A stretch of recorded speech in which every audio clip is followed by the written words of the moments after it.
అసభ్య పదజాలంతో పరుష పదజాలంతో ఇష్టం వచ్చినట్లు నోటికొచ్చినట్లు వ్యక్తిగత జీవితాల మీద అండ్ నాయకుల ఇళ్లల్లోని ఆడవాళ్ల మీద చాలామంది నాయకులు పార్టీలకు అతీతంగా విమర్శలు చేశారు. ఇప్పుడు పోసాని కృష్ణమురళి అరెస్ట్ అయిన తర్వాత రిమాండ్కి తరలించిన తర్వాత వైఎస్ఆర్ కాంగ్రెస్ పార్టీ నాయకులంతా కూడా పోసానికి బాసటగా నిలబడతామని హామీ ఇచ్చిన తర్వాత కూటమి నేతలు గతంలో మీరేం మాట్లాడారు అనే దాని మీద కొన్ని అప్పుడు వాళ్ళు మాట్లాడిన మాటల్ని ఇప్పుడు రిలీజ్ చేస్తూ ఉన్నారు. నాగేశ్వర్ గారు, కూటమి నేతలు వైఎస్ఆర్ కాంగ్రెస్ పార్టీ నేతలు గతంలో ఏం మాట్లాడారు అనే వీడియోస్ రిలీజ్ చేస్తూ ఉన్నారు. అలాగే వైఎస్ఆర్ కాంగ్రెస్ పార్టీ నాయకులు గతంలో పవన్ కళ్యాణ్, అలాగే హోంమంత్రి అనిత, లోకేష్, పట్టాభి, అయ్యన్నపాత్రుడు, అచ్చెన్నాయుడు ఇలా వన్ బై వన్ వాళ్ళు రిలీజ్ చేస్తున్న పరిస్థితి. అంటే ఎవరికి వాళ్ళు సమర్థించుకుంటూ ఉన్నారు. అప్పుడు బూతులు మాట్లాడి ఇప్పుడు నీతులు చెప్తారా అంటూ కూడా కామెంట్ చేస్తున్న పరిస్థితి. వన్ బై వన్ ప్లే చేస్తాను. ముందుగా ఈ పోసాని కృష్ణమురళి అరెస్టును కూటమి నేతలు సమర్థించుకుంటూ ఉన్నారు. సార్, ఈ తరహాలో మాట్లాడితే మరి ఫలితం అనుభవించాలి కదా అంటూ ఉన్నారు. మరి ఆ స్థాయిలో అంటే ఏ స్థాయిలో పోసాని కృష్ణమురళి మాట్లాడారు అనేది ఒకసారి చూద్దాం. లోకేష్ను ఉద్దేశించి గతంలో పోసాని కృష్ణమురళి మాట్లాడిన మాటలు ప్లే చేయండి. ఇలా జగన్ ఫోటోలు వచ్చినాయి అనుకో, అమ్మాయిలతో తాగుతూ తిరుగుతూ, నువ్వు ఎక్కడ రాస్తావనయ్యా? ఫ్రంట్ పేజీలో అమ్మ జగను దొరికావే, ఎవరి అమ్మాయి ఎవరి అమ్మాయి, భుజాల మీద పట్టుకొని, సంకల్లో పట్టుకొని, ఎక్కడెక్కడో పట్టుకొని, ఎక్కడెక్కడో నాకుంటూ ఫోటోలు దిగాడే లోకేష్ బాబు. ఈ ఫోటోలు జగన్ అయి ఉంటే నీ జర్నలిజం ఎక్కడుండేదన్నా? ఫ్రంట్ పేజీలో ఇప్పటికీ సీరియల్గా వస్తుండేది కదా కదా. నువ్వు బాగా ప్రేమిస్తావే లోకేష్ బాబు, ఆడాలు నడుకేసి తిప్పుకుంటున్నాడు, చెస్ట్ చెస్ట్ ఆడించుకొని బ్రాసలే ఉన్న అమ్మాయితో మనవాడి ఫోటోలు ఏం చేస్తున్నాడు? శివస్తోత్రం చదువుతున్నాడు, అమ్మాయిలతో భజన చేస్తున్నాడా? ఓం నమ శివాయ ఓం నమ శివాయ అని. రైట్. ఇక పవన్ కళ్యాణ్ ఉద్దేశించి పవన్ కళ్యాణ్ ఉద్దేశించి మాట్లాడిన మాటలు కొంతమందిని కలిచివేయవచ్చు, బట్ తప్పని పరిస్థితుల్లో మేము ప్లే చేస్తూ ఉన్నాం. ఒకసారి పవన్ కళ్యాణ్, నువ్వు షూటింగ్కి వెళ్ళేటప్పుడు వెళ్ళంగానే నీ పెళ్ళం మీ ఇంట్లో పని వాళ్ళతో అక్రమ సంబంధం పెట్టుకుంది అని ఎవరో చెప్పారు, నిజమా కాదా? ఈ సైకో గాడికి తెలియజెప్తున్నా, పవన్ కళ్యాణ్ సైకో వెధవకి చెప్తున్నా, ఒరే సైకో వెధవా, నీకు ఒక ఆడపిల్ల ఉంది, ఆ పిల్ల పెద్దదవుతుంది, గుర్తు పెట్టుకొని వెనుక బతికే ఉంటాను, రక్త కన్నీరు పెట్టుకుంటావు, దరిద్రపు నా కొడక. నా భార్య నేను మాట్లాడేందుకు నేను ఏమైనా వచ్చా? ఇది చట్టం, సమాజం, ప్రజాస్వామ్యం, న్యాయస్థానంలో ఉన్నాయి కాబట్టి నేను అనలేకపోతున్నాను. అందుకని లిమిట్ దాటి అనలేకపోతున్నా. నాగరికత తెచ్చుకో, సంస్కృతి తెచ్చుకో, మానవత్వం తెచ్చుకో, ఆడవాన్ని గౌరవించు. నీకేం తెలుసు ఆడదాన్ని గౌరవించుతావు? నువ్వు పొల్లకి చీర కట్టినా చీర చూస్తావు అమ్మాయి ఎవరని. నువ్వు చూడ మార్కు, నీ వ్యక్తిగతాలు తీసేయి. నీకు కుదరకపోతే నువ్వు రాజకీయాల నుంచి వెళ్ళిపోయి ఏ చావైనా చావు. రైట్. ఆడవాళ్ళని గౌరవించమని చెప్తూనే పవన్ కళ్యాణ్ వాళ్ళ డాటర్ మీద, వాళ్ళ వైఫ్ మీద కూడా చాలా అనుచితంగా వ్యాఖ్యలు చేశారు. ఇప్పుడు వైఎస్ఆర్ కాంగ్రెస్ పార్టీ నాయకులు చెప్తూ ఉన్నారు. సార్, మరి గతంలో పవన్ కళ్యాణ్ ఏం మాట్లాడారు, అనిత ఏం మాట్లాడారు, లోకేష్ ఏం మాట్లాడారు, బోస్ డీకే అంటూ పట్టాభి ఏం మాట్లాడారు, ఇవన్నీ కూడా సోషల్ మీడియా వేదికగా వాళ్ళు రిలీజ్ చేస్తున్న పరిస్థితి. అంబటి రాంబాబు, ఒకసారి అంబటి రాంబాబు బయట. లోకేష్ గారు అనుచిత వ్యాఖ్యలు చేయలేదా? అక్కడ దాకా ఎందుకు? ఇవాళ స్పీకర్గా ఉన్నటువంటి వ్యక్తి అనుచిత వ్యాఖ్యలు చేసినటువంటి సందర్భాలు ఎన్నున్నాయి. అలాగే డిప్యూటీ స్పీకర్ గారు ఆయన అనుచిత వ్యాఖ్యలు చేసిన ఎన్నున్నాయి. అక్కడ దాకా ఎందుకు? జనసేన నాయకుడు పవన్ కళ్యాణ్ గారు ఎన్ని సందర్భాల్లో ఎన్ని అనుచిత వ్యాఖ్యలు చేశాడు, ఎంత ఘాటైన విమర్శలు చేశాడు. విమర్శలు కాదు, బూతులు చేశాడు, బూతులు తిట్టాడు. అనరాని మాటలు కూడా తెలుగుదేశం పార్టీ తరఫున ఉండి వైఎస్ఆర్ కాంగ్రెస్ పార్టీ నాయకుల్ని దూషించినటువంటి సందర్భాలు లేదు. ప్యాకేజీ గీకేజ్ అంటే తప్పు తీసుకొని పళ్ళు రాలగొడతాను కొడకల్లారా, ఒక్కొక్కడికి చెప్తున్నాను. చవటల్లారా, దద్దమ్మల్లారా, ఎరా వైసీపీ గుండగల్లారా, వంట చే కోసం మెడ పిసికి తొక్కి కింద నొక్కేస్తాం కొడకల్లారా. ఈ దౌర్భాగ్య ముఖ్యమంత్రి శాడిస్ట్ నా కొడుకు అంటారు. అసలు ఏం పీకేవనరా? 150 సీట్లు నీకు వస్తాయి, ఏం పీకో? అప్పుడు పాదయాత్ర చేయడం కాదురా, ఇప్పుడు చేయరా పాదయాత్ర. పోలీసు దౌర్భాగ్య నా కొడక. మరి రైట్. హోంమంత్రి అనిత గతంలో మాట్లాడిన భారతిరెడ్డి విజయలక్ష్మి గారిని ఏమని పిలుస్తారమ్మా అందరూను? విజయమ్మ. భారతిరెడ్డి గారిని భారతమ్మ. విజయమ్మ గారిని విజయమ్మ అని పిలుస్తారు, భారతిరెడ్డి గారిని భారతమ్మ పిలుస్తారు. మరి వీళ్ళ అమ్మ అని పిలిచిన భారతమ్మ అని పిలిచిన వాళ్ళకి వీళ్ళ నాలుగు ఏమవుతాడో ఒక్కసారి మనం కూడా ఆలోచన చేసుకోవాలి. రైట్. ఇలా ప్లే చేసుకుంటే వెళ్తే టైం సరిపోదు సార్. వీళ్ళు వాళ్ళు అని కాదు, ఆ పార్టీ ఈ పార్టీ అని కాదు, మరి ఎందుకో నోటికి వచ్చినట్లు మాట్లాడారు. ఇప్పుడు గతంలో బూతులు మాట్లాడి ఇప్పుడు నీతులు చెప్తారా అంటూ పరస్పరం క్వశ్చన్ చేసుకుంటున్న పరిస్థితి. వాళ్ళందరూ ఒకరి మీద ఎవరు బుద్ధి చల్లుకుంటున్నారు. అదంతా మనం మాట్లాడాలంటే మనకు కంప్లేసిపోతుంది. సో అందువల్ల అంటే ఇప్పుడు ఇక్కడ ఇప్పుడు పోసాని కృష్ణమర్లు అరెస్ట్ అయ్యాక నన్ను అరెస్ట్ చేశారు రాజా, ఐ లవ్ యూ రాజా అన్నాడు. ఏది అడిగినా ఐ లవ్ యూ రాజా అంటున్నాడని. ఇప్పుడు బహుశా అంటాడు అనుకుంటా, అందరం దొంగలే కదా రాజా, ఇందులో ఏముంది, నేను అన్నాను మీరు అన్నారు, అందరమే కదా అంటారేమో. డిఫరెన్స్ ఏంటంటే ఎవరు అధికారంలో ఉన్నప్పుడు ఇంకొకరి గురించి అటాక్ చేస్తున్నారు. ఇప్పుడు ఇందులో మీకు పట్టాభి బోసిడికే అని జగన్ అన్నందుకు ఆయన మీద ఇంటి మీద పోలీసులు వెళ్ళారు, దాడి చేసి అరెస్ట్ చేశారు. ఇప్పుడు కృష్ణమూర్తి వీళ్ళన్నందుకు ఈయన మీద ఇంటి మీద వెళ్ళి దాడి చేశారు. ఎవరు ప్రభుత్వంలో ఉంటే ప్రత్యర్థులు అన్న వాటిని తీసి వాదిస్తున్నారు. దానిపైన రకరకాల వివరణ. నాకు ఒక మిత్రుడు ఫోన్ చేసి ఇలా అనడం మంచిది కాదని అంటున్నారు మీరు, బోసిడికి అన్న తిట్టుపదం కాదు నీకు తెలుసా అని ఒకరు ఫోన్ చేశారు నాకు. నేనన్నా ఏది తిట్టుపదం ఏది కాదో విశ్లేషించేంత కెపాసిటీ నాకు లేదు. ఇప్పుడు మీరు అడిగారనుకోండి, మా వాళ్ళు అన్నది దగల్బాజీ అన్నదానికి దీనికి తేడా ఉంది, ఇది తిట్టుపదం కాదు అని మొదలు పెడతారు. ఇక ఇప్పుడు ఏది తిట్టు, ఏది ఎంత డిగ్రీ తిట్టు, మనకైనా కొలమానం ఉందా చెప్పండి? ఇప్పుడు మన టెంపరేచర్ కొలవడానికి థర్మామీటర్ ఉంటుంది, వర్షం కొనడానికి ఇంకో బారోమీటర్ ఉంటుంది, లేదు ఎర్త్ కేక్ రిచర్డర్ స్కేల్ మీద కొలవడానికి స్పిగ్ బారోమీటర్ ఉంటుంది. కానీ ఈ తిట్లు కొనడానికి తిట్లోమీటర్ అని ఎవరు కనుక్కోలే. అంటే ఈ తిట్లు ఎంత కంపు కొట్టేది, ఎంత అభ్యంతరకరము, ఎంత అసాంఘికము, ఎంత అశ్లీలము అని తెలుసుకోవడానికి ఇప్పటివరకు శాస్త్రవేత్తలు ఒక మీటర్ కనుక్కోలే. కనుక్కున్నాక మనము ఎస్ అనిత ఏం మాట్లాడింది, ఆ కృష్ణమల్లి ఏం మాట్లాడాడు, ఇలా ఒక్కొక్కరు దాన్ని మనకు అయ్యన్న పాత్రుడు ఏం మాట్లాడని చేసి ఆ మీటర్ మీద కొలవచ్చు. లేదు కదా ఏం చేస్తాం. ఇక రెండవది, to every action there is an equal and opposite reaction అంటారు. ఇది ఈక్వల్ ఆపోజిట్ తెలియదు, అపోజిట్ అయితే గ్యారెంటీ, ఈక్వల్ తెలియదు, ఈక్వల్ అన్ఈక్వల్ తెలియదు. ఒకటి మాత్రం నిజం, తమ తేడాలు ఎన్నున్నా వీళ్ళు వాళ్ళని తిట్టుకున్నారు, వాళ్ళు వీళ్ళని తిట్టుకున్నారు, ఇది మాత్రం వాస్తవం. ఎవరు అధికారంలో ఉంటే వాళ్ళ తిట్లమో వాళ్ళకి సుభాషితాలు లాగా పడుతుంటాయి, ప్రత్యర్థుల తిట్లు మాత్రం భావ ప్రజ్ఞా స్వేచ్ఛను అతిక్రమించినట్టు కనబడుతున్నాయి.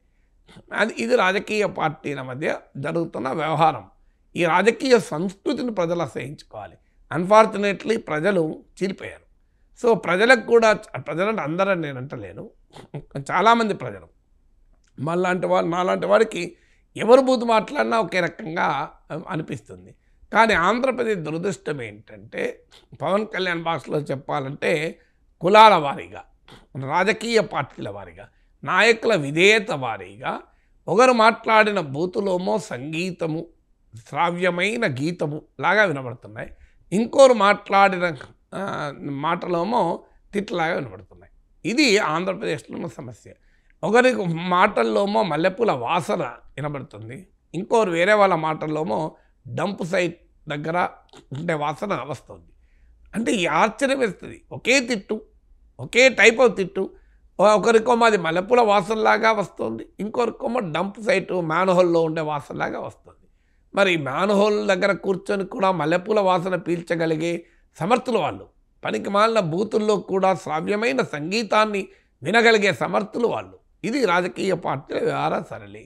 సో దీనికి మనలాంటి వాళ్ళు మాట్లాడితే మన మీద కూడా పడతారు, అంతే తప్ప రియాలిటీ ఏంటంటే ఈ దరిద్రపు రాజకీయ సంస్కృతి ఆంధ్రప్రదేశ్ లాంటి ఒక ప్రోగ్రెసివ్ స్టేట్, ఒక గొప్ప రాష్ట్రం, ఎంటర్ప్రీనర్షిప్ ఉండి, వనరులుండి, అద్భుతమైన మానవ వనరులుండి, ప్రపంచాన్ని శాసించే కార్పొరేట్ దిగ్గజాలను సృష్టించిన రాష్ట్రం ఇది. అలాంటి రాష్ట్రం ఇవాళ ఏంది ఈ బూతు అన్ఫార్చునేట్లీ బూతు పురాణం అంటే అనకూడదు దాన్ని. ఆ పదాన్ని మనం చాలా పురాణాన్ని అపహాస్యం చేసినట్టు అవుతారు.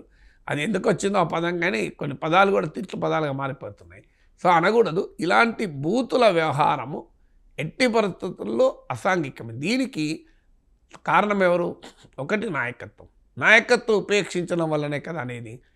మీకు జగన్మోహన్ రెడ్డి పోసాని కృష్ణమురళి అన్నప్పుడు వాట్ నాన్ సెన్స్ దిస్, ఇలా అనకూడదు. మనం అసెంబ్లీలో చదవాలని అన్నప్పుడు ఇలా అనకూడదు. ఇది నాకు ఉంటుంది, మా అమ్మ చెల్లి తల్లి మీకు ఉంటుంది, ఇది పద్ధతి కాదు అని ఒక్కసారి వార్నింగ్ ఇచ్చుంటే మిగతా వాళ్ళు అనేవాళ్ళ. వారించడం వార్నింగ్ ఇవ్వడం కాదు కానీ సార్, జగనే అన్నారు కదా సార్ చాలా సందర్భాలు. వారించడం పోగా ఎంకరేజ్ కూడా ఎంకరేజ్ చేశారు ఆయన కూడా. ఇది మొదటి సమస్య. ఒక అయ్యన్న పాత్రుడో అనితనో ఇంకోరో అన్నప్పుడు, మీకు పట్టాభి అన్నప్పుడు ఇది పద్ధతి కాదు. మనం ముఖ్యమంత్రి జగన్మోహన్ రెడ్డి పాలన విమర్శిద్దాం, ఈ బొసడికేలేంటి, ఇది పద్ధతి కాదు అని చంద్రబాబు నాయుడు బహిరంగంగా అభిశంసించాడు అనుకోండి, వేరే వాళ్ళు మాట్లాడతారా? ఇదే పట్టాభి అద్భుతంగా మాట్లాడగలిగే సామర్థ్యం ఉన్నవాడే కదా. సో అందువల్ల సమస్య ఒకటి నాయకుంది. రెండవ సమస్య ఎక్కడుంది? మీడియాది. మనం కూడా ఏం చేస్తున్నాం, మంచి ఒక పద్ధతి ప్రకారం విశ్లేషించామనుకోండి, రాష్ట్రాలకు 42% పన్నులు అంటున్నారు, 30% వస్తున్నాయి. సెంట్రల్ సెక్టార్ స్కీమ్స్ కింద ఎంత, సెంట్రల్ గ్రాంట్స్ కింద ఎంత, సెంట్రల్లీ స్పాన్సర్ స్కీమ్స్ కింద ఎంత, వర్టికల్ ఫెడరలిజం అంటే ఏంటిది, హారిజంటల్ ఫిస్కల్ ఫెడరలిజం అంటే ఏంటి అని విశ్లేషించామనుకోండి, చూసేవాళ్ళు తక్కువ ఉంటారు. అఫ్కోర్స్ నా వీడియోలు చూస్తున్నారు, ఇది కూడా 1,00,000 మంది పైన చూశాను, ఇది ఒక మాట్లాడితే ఈ టాపిక్ పైన. సో మీకు మోర్ దెన్ 1 lakh చూశారు. కానీ జనం కూడా ఎట్లయిపోయారు, జనం ఆ మీడియా ఎట్లయిపోయింది, డిబేట్ దేని మీద పెడతావు? ఇప్పుడు ఈ ఫిజికల్ ఫెడరలిజం మీద డిబేట్లు వచ్చాయా? ఎన్ని తెలుగు టీవీ ఛానల్లో రాష్ట్రాలకు వనరులు తగ్గిపోతున్నాయి, ఇది న్యాయమా అని ఒక సీరియస్ డిబేట్ నడిచింది, ఎక్కడనలే. కానీ కృష్ణమురళి ఇలా ఎందుకు అన్నాడు అని కృష్ణమురళి పైన మాత్రం పోసాని కృష్ణమురళి పైన ఎన్ని డిబేట్లు నడిచాయి చూడండి. పోసాని కృష్ణమురళి పైన జరిగినన్ని డిబేట్లు లేదు, ఇతర నాయకులన్న మాటలపైన బూతులపైన జరిగినన్ని టీవీ డిబేట్లు, రాష్ట్రాలకు వచ్చే వనరులు తగ్గిపోతున్నాయి, రాష్ట్రాలకు ఆర్థికంగా నష్టం జరుగుతుందన్న దానిపైన డిబేట్లు నడిచాయా? ఈ కంపారిజన్ చూడండి. అంటే మీడియా తప్పు. మీడియా వాళ్ళని అడిగారనుకోండి, జనాలకు ఏమి ఇంట్రెస్ట్ అవే చూపుతున్నా మా తప్పని. కానీ అది నిజమా? అందుకే నేను అనుభవం చెప్పాను, మీరు గూగుల్లో కొట్టండి. నేను మాట్లాడింది మీకు మోడీ ప్రభుత్వ హయాంలో రాష్ట్రాల ఆర్థిక వనరులకు ఎలా దెబ్బతగిలినాయని మోర్ దెన్ 1 lakh చూశారు. మరి జనాన్ని తప్పైతే జనం ఎందుకు చూశారండి? ఇది అంటే మీడియాకు ఒక స్వీయ మానసిక దృక్పథం, మాకు తెలిసిందే ప్రజలు నచ్చుతున్నారు అని. అందువల్ల వీళ్ళు జనరంజకంగా దాన్నైనా చెప్పచ్చు. కానీ అయినా మీడియా పైన ఒక సామాజిక బాధ్యత, మీడియా ఇన్స్టిట్యూషన్. జనం కొంటున్నారు కదా అని నేను సైనాడ్ అమ్ముతా అంటే నడవదు కదా. జనం కొంటున్నారు కదా అని డ్రగ్స్ అమ్మేవాడు కూడా అదే ఆర్గ్యుమెంట్ చేస్తాడు.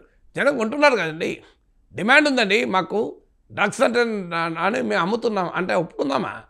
డ్రగ్స్ అమ్మడానికి కూడా ఇదే డిఫెన్స్ వస్తాయి కదా. కానీ చాలామంది సినిమా నుంచి మొదలుకొని మీడియా వరకు అశ్లీలం ఎందుకు చెప్తుంటే జనం చూస్తున్నారండి. జనం చూడడం కాదు, మీరు చూపుతున్నారు. అందువల్ల జనం బలహీనతను కూడా ప్రశ్నిస్తూ మీడియా సామాజిక బాధ్యత. 3 కోర్టులు కూడా ఏమవుతున్నాయి, వీటిపైన ఏం చేస్తారు, ఇప్పుడు ఎవరికి ఏ పైన ఏం శిక్షలు పడతాయి మనం చూస్తున్నాం కదా. ఇన్ని తిట్లు ఇంతమంది తిట్టుకుంటున్నా ఎవరిపైన ఏం జరిగింది? కానీ ఎక్కడో ఒక గుజరాత్లో ఒక ట్వీట్ చేస్తే అస్సాం పోలీసులు వచ్చి అరెస్ట్ చేసి రాజద్రోహం కేసు పెడతారు. మీకు ఆశ్చర్యం వస్తాయి. ఆఖరికి జడ్జిల పైన కూడా అసభ్యంగా కామెంట్లు చేసినా కూడా మనం ఏమీ చేయలేని పరిస్థితిలో మనం ఎందుకు ఉండాలి?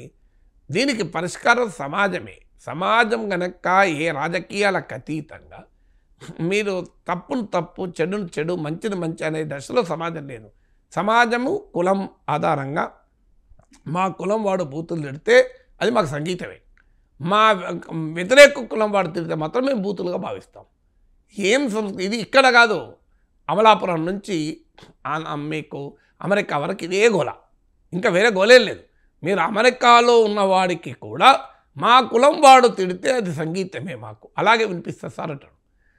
మా పార్టీ వాడు తిడితే మాకు సంగీతమే, వేరే పార్టీ వాడు తిడితే మాత్రం మాకు అది బూతులాగా అనిపిస్తుంది. ఇది అమలాపురం నుంచి అమెరికా వరకు ఇట్లనే ఉంటే అనకాపల్లి నుంచి అమెరికా వరకు ఇక మీకు సమాజం ఎక్కడ మారుతుంది? ఇది ఎవరు తప్పు? ఇక రాజకీయ నాయకులు అందామా, వాళ్ళకేమున్నది, ప్రజలు దీన్ని చూస్తున్నారు. తమ బాసు గౌరవిస్తాడు, తమ శ్రేణులు మెచ్చుకుంటాయి, ఇంకేం కావాలి? పోసాని కృష్ణమురళి ఇట్లా పోయి ఇట్లని వైసీపీ వాళ్ళ దగ్గరకు పోతే వైసీపీ అభిమానులు ఏం పోసాని నీవయ్యా పోరాట యూదుని అని వాళ్ళు ఆనందపడతారు. వాళ్ళు కేరింతలు కొడుతుంది. తెలుగుదేశం నాయకుడు అయ్యన్న పాత్రుడు ఎవరన్నా బూతులు తిట్టి టీడీపీ శ్రేణుల దగ్గరికి వెళ్తే అయ్యన్న పాత్రుడిని మెచ్చుకున్నారు తప్ప అయ్యన్న పాత్రకు ఏం నష్టం జరిగింది? స్పీకర్ అయ్యాడు కదా. ఇలా మాట్లాడితే ఆయనకి ఏమైనా నష్టం జరిగిందా? స్పీకర్ కాలేదా? పోసాని కృష్ణమూర్తి మాట్లాడితే ఆయనకి నష్టం జరిగిందా? ఆయన ఫిల్మ్ డెవలప్మెంట్ కార్పొరేషన్ చైర్మన్ అయ్యాడు కదా. అంటే తిడితేనే పదవులు వస్తున్నాయి కదా, తిడితేనే కార్పొరేషన్ చైర్మన్లు అవుతున్నారు, తిడితేనే మంత్రి పదవులు వస్తున్నాయి. నీకు బూతులు ఎంత ఎక్కువ తిడితే అది క్వాలిఫికేషన్గా పాలిటిక్స్లో రాజకీయ పార్టీలు మార్చేసాయి కదా. సో అందుకే మీకు పవన్ కళ్యాణ్ మీకు శాసనసభలో స్పీకర్ ఉద్దేశించి అన్నది గుర్తుండి ఉంటుంది. మీరు ఇప్పటిదాకా మీరు అన్నారు మాట్లాడారు, ఇప్పుడు మీరు కంట్రోల్ చేయాల్సిన ప్లేస్లో ఉన్నారన్నారు పవన్ కళ్యాణ్ చాలా తెలివిగా ఎక్కడ చురక పెట్టాలో అక్కడ పెడుతున్నాడు. ఆయన చాలా జాగ్రత్తగా ఎక్కడ చురక పెట్టాలో తిరుపతి స్టాంపీడు గత ప్రభుత్వం టోకన్ల సిస్టమ్ పెట్టి దాట్ వీట్ అంటుంటే క్షమాపణ చెప్పాను ఒకటేసారి. దెబ్బ పెద్ద చురక పడింది. సో పవన్ కళ్యాణ్ పెట్టే చురకలు మీరు జాగ్రత్తగా గమనించండి. క్లియర్గా ప్రజల్లో ఉండే సెంటిమెంట్ను జాగ్రత్తగా చూసి అంటున్నాడు. అందుకే శాసనసభ వేదిక పైన అన్నాడు, ఇది బయట కాదు నాకు గుర్తున్నంత వరకు, అసెంబ్లీలో అన్నాడు. మీరు ఇదాలను అనేవాళ్ళు మీ అది కరెక్ట్ గుర్తులేదు కానీ గట్టిగానే అన్నాడు. సో ఏమనలేని పరిస్థితి. పవన్ కళ్యాణ్ ఏమంటారు? Pawan Kalyan the man of the match కదా, ఆయన ఏమనరాదు. సో అందువల్ల రాజకీయాల్లో ఇందులో అందరూ తలా పాపం తిలా పిడికడు.